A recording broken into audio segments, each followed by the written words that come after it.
Hello everyone and welcome back to another AFK journey video. In this video I want to talk about Aliceth in PvP from the Pioneer server testing. So keep in mind the content is subject to change by official release. Aliceth currently is not officially released and so her kit could change to some extent in the coming when we figure out her release on VN server.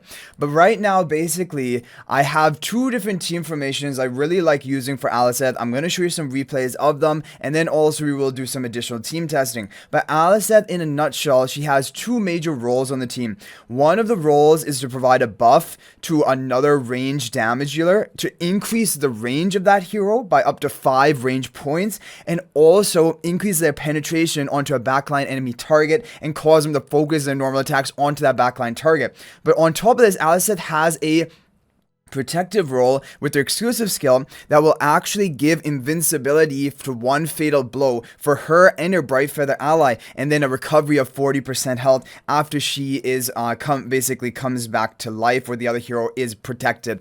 So this is very a strong factor of Aliceth. It is kind of like, you know, the guardian spell effect we currently have in the seasonal content, protecting from fatal blows. It is very similar to that, and there are definitely uses of that, and having it onto Lily May is great additional protection for her. So here we have one team, which is kind of what I showed you as a counter team to enemy Perseus teams, but obviously this is different because it has Aliceth on it. So you have Damon to buff up Lily May, you have Ravion to buff up Lily May and Aliceth, and then you have Brutus to just tank the damage from the enemy team. And if we go ahead and show this to you in a replay, so Brutus is going to take the damage. My Lily May is immediately going to be bursting, and she has that bright feather buff from my Aliceth. And look at this damage output. We have Damon also buffing up Lily May to further increase her attack and shield her. And my Aliceth is able to get off her ultimate. When Aliceth gets off ultimate, that's another thing I even forgot to mention, because really Aliceth I see more of like a support rather than a nuker. However, if Aliceth is able to get off her ultimate, it will instantly defeat enemies if the mark of judgment she's put onto them has been enhanced. It will enhance after 6 seconds into a battle, or after you have used, like, you've continuously attacked, you continue to attack the enemy for 6 seconds, or if you've defeated an enemy with the mark of judgment, it will enhance. And then when she casts her ultimate, she will target that marked enemy, and it will instantly defeat. It will instantly defeat enemies that are with the enhanced mark. Basically, you can actually see that over here, that they will be instantly defeated when the HP drops below a certain ratio, but also her damage just is really, really high. Now I'm going to show you a different team style, which is also really solid. It is using Aliceth with Nero to give the bright feather buff onto Nero. It will boost his penetration, so he'll hit that backline target a bit harder, and also it will give him that protection from a fatal blow for at least one time in the battle. And then if you use like Damon to buff up Nero, which I tried here, Bonnie for the debuffs, and then Citrana also spreading those debuffs and ticking them over time. And then with the enlightening spell onto Nero in the back, this was pretty strong. I really like this team. You're going to see it in action. Like, Nero doesn't need that range boost, which is given to him by the Aliceth, but the other things he will benefit from.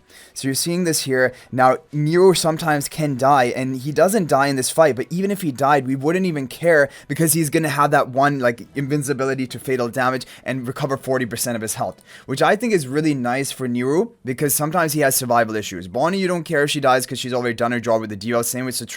And then it's just really about Damon and Aliceth and Nero have those additional life protections. And so we beat a very strong stall team, Dunlinger stall team with Nero, which is very difficult to beat. And if I run that into even, like, you know, enemy Perseus teams, enemy hard nuking teams, you're also going to see that it's pretty effective. Because Damon's going to tank for your team pretty well, and Nero's just going to go crazy right from the beginning of the battle. So Nero almost dies here. Maybe he even, I think he did maybe die. But then he got that immunity to fatal damage, and he gets to keep attacking. That's very strong for Nero, who's like kind of like a hard-hitting AoE damage dealer that can be killed early on in the fight. And we were even facing against a seasonal artifact, and we were fine. Let me show you another replay of this. So yeah, I like the two different teams of Aliceth. One is with Lily May, one is with Nero. Those are the major teams I find. However, she can also work with other hyper carries like Cryonaya, like Diurnal. So I want to show you, maybe do some team testing of those Diurnal or Cryonaya type teams. So here this looks like a bit of a mess, but because Nero has a bright feather, I'm pretty safe. I feel secure that even if he takes a fatal blow, he's able to bounce back, and he ends up usually surviving right up until the end, even if the other allies died. Even I believe Aliceth died here, but Nero ends up taking it home. So I really like that team. Okay, so let's go ahead and try to attack some of these teams. Again, I think he's running Dunlinger on his team, which is really annoying. Dunlinger, yeah, Dunlinger is really tough. So I think what I'm going to try here is, because he has Dunlinger, like, obviously I will not be able to cast ultimate, and so normally you don't want to have ultimate dependent heroes, so Cryonite is not going to work here. I'm not even going to try Cryonite. However, I do want to try Diurnal, because Diurnal still has good nuking power, even without getting his ultimate off. Am I gonna run Dunling of my own? I don't know. I'm just gonna run as many buff for the Diurnal as possible. I think I'm gonna run Ravion. Yeah, we'll run Ravion. We'll run Leica. This is like a lot of buffing. As a final hero, probably you want to tank, or maybe I just go for Damon, further puff the Diurnal, and he's just like maximally buffed. Let's see if he's going to do some work. And also I really like Damon, because Damon is just going to tank a bit for my team, which is very needed. So let's see what happens if we go for a team like this, Diurnal plus Aliceth. Okay, that did not... yeah, so he was immune to his fatal blow, but it just wasn't enough. Also because I don't want to waste too much time drinking at the beginning of the match. So it just seemed like that didn't really work, right? So I do think definitely Aliceth can work with other hyper carries, Cryonite and Diurnal, but fighting into enemy Dunlinger teams is pretty problematic. So if we, for example, bring it into like Minato, and then there are some crazy teams you can run, because I think Minato is not running Dunling on the defense. Okay, yeah, so we're going to try some crazy things. We're going to go again for Diurnal. We could even go for Cryonite here, honestly. Should we go for Cryonite? Oh wait, they have Lily May, which is kind of the problem. But like, what I can do is I can just run like a Nero to eat the Lily May interruption, and then still be able to freely cast my ultimate. So I think I am just going to go for... We'll try Diurnal first of all. Diurnal Aliceth combo, Damon buffing up the Diurnal. Obviously, Nero doesn't really matter here. He doesn't have any charms or anything. And then for the final hero, are we just going to go for Leica? Or we can go for actually Pandora here, probably. Could go for Pandora. Yeah, we'll go for Pandora and try this. Okay, so we're going to go ahead and try this type of team lineup. I think it should be good. Like, Nero's going to take the enemy Lily May interruption. Diurnal is going to be in the Pandora. As long as Pandora is able to survive long enough for Diurnal to come out of the box, it's probably game over from this point, right? Like, we have a lot of buffs onto the Diurnal. Also, he will be immune to Fatal Blow after he comes down, if he needs to come down. But, like, okay, so he does come down. He has a Bright Feather, so he will be immune to one Fatal Blow. Like, I think, did it proc right there? Oh, no, we're dead, right?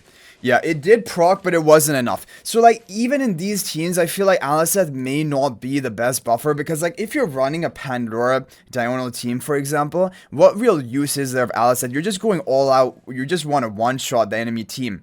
So that you don't need to have Aliceth there. So overall, guys, that is basically Aliceth in a nutshell. She is not really a hyper carry. She is a sub DPS, which can have decent damage output, but mainly she's here for a utility role in a team. Number one, the most important thing is that protection to a fatal blow and recovering 40% health for her and the ally with Bright Feather, which can be very strong when given to a carry who needs that extra survival. The other thing which is good about her is she can increase the range of the ally who is given Bright Feather by 5 tiles if they are already a ranged hero to begin with. They have to have a range of 3 or higher to be considered ranged, and then this will boost them by 5 tiles, which can be pretty interesting.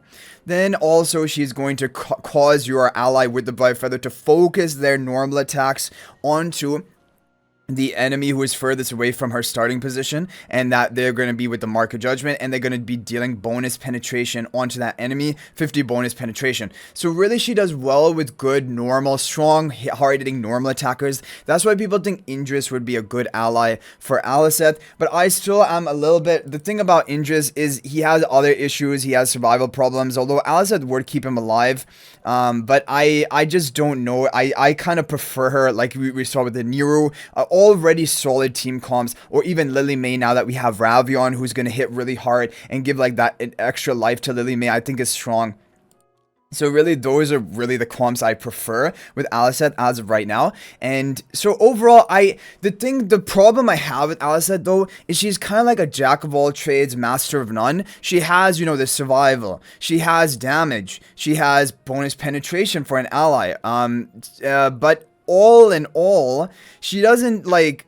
she's not amazing in any one role. It's not like she is the best, protector for your team. That is not the case. And it's not like she is the best buffer for an ally. There are other better buffers like Ravion, even Pandora, for example. And she's not the best damage dealer because they're better hyper carries, such as Diurnal, Cryonaya, Nukers, who are better than Aliceth at that. So this is the problem with Aliceth. She's good in multiple areas, but not a master of any one area. And I don't feel great about heroes like that. I prefer the heroes who are like all in only one basically role in the team, but they are the best at doing that role. When they're kind of fulfilling 3 different roles, but not the best at any one of them, it feels awkward. And you're like, yeah, you could slot it into almost any team, but do you necessarily need her there in their team? That's the real question you have to consider about her in PvP. So anyway, guys, you can share your thoughts about Aliceth in the comment section down below. Hopefully this was fun watching these replays and also some team testing with Aliceth. I do like these teams that I showed you, and I think they're pretty solid, but not necessarily is Aliceth making those teams. Those teams are good even without Aliceth. That's kind of the thing. So I hope you guys enjoyed the video. Thank you for watching. If you're not already a member of my AFK Journey Discord server, please join that. There's a link to that in the description of this video. Also, if you're thinking about making a purchase in AFK Journey, please use my affiliate link for the official Farlight store. There is a link to that in the description of this video in a pinned comment. This is the best way you can support me and also gain 5% bonus dragon crystals on your purchase. So thanks for watching. I'll hopefully see you in the next video. And until then, everyone, peace out for now.